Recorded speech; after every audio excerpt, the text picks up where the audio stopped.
G'day champion, how are you? Welcome back to Murphy's Magic Saturday Sorcery. Today we're doing a gimmick build on how to build flaps. A lot of you have asked how to build a flap, so today we're going to learn how to build a very basic, very easy flap. Now just a really brief short history on flaps.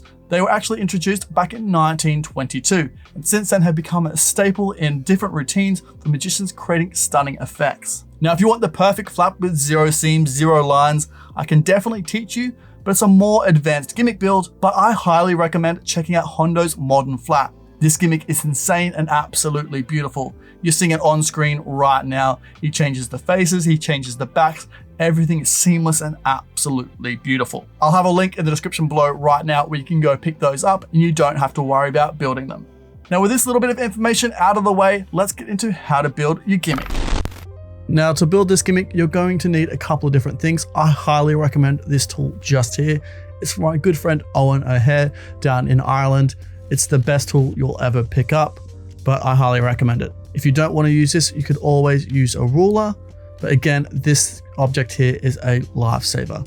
You're also going to need a needle, some thread, a color marker for the back of your card later on, some tweezers, an X-Acto knife, and some playing cards. One red and one double backer. This double backer I've built myself. If you haven't got a double backer, you can always make your own by sticking two cards together. But if you want to pick up some pre-made double backers, so they're not double thick, they're just one card thick, I'll have a link in the description below where you can pick them up right now. Now the build, we're going to use this tool just here, but if you don't have this tool, like I mentioned, you can just use a ruler. All you're going to do is find the center of the card and then score it.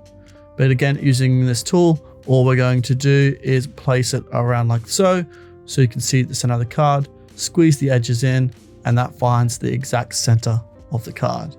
Now we're going to use our X-Acto knife and cut down through the layers. Now make sure you don't cut all the way through the card. You only want to cut through just enough layers to maybe leave the last layer of the card. This is how you should have it finished.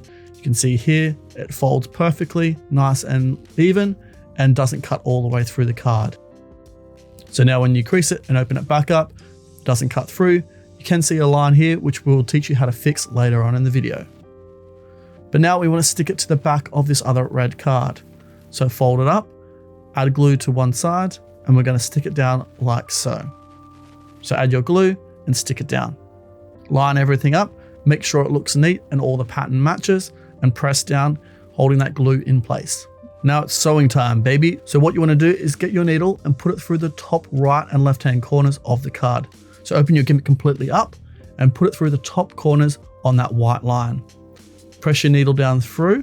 Now trust me here, make sure you pre-mark your holes without any thread in your needle. It makes life a lot easier. Then thread your needle with the elastic thread.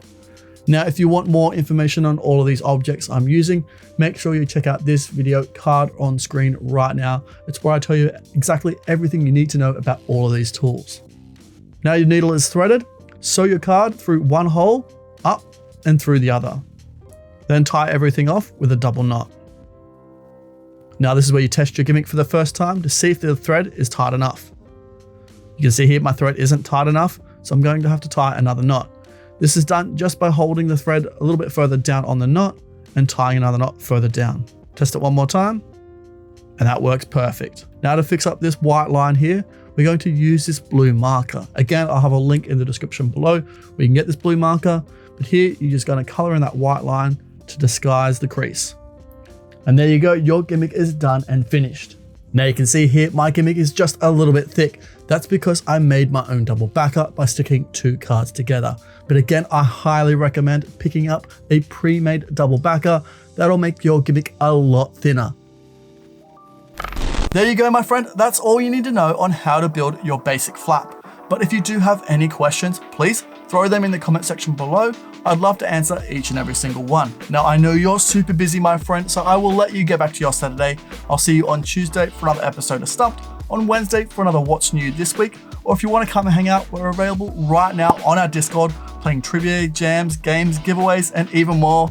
I'll see you there. Otherwise, take care. See you later. Bye for now.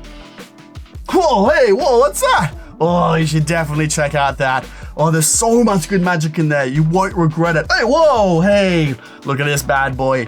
You should definitely subscribe if you haven't already. Subscribe, then watch that. Oh, it's a good day to treat yourself.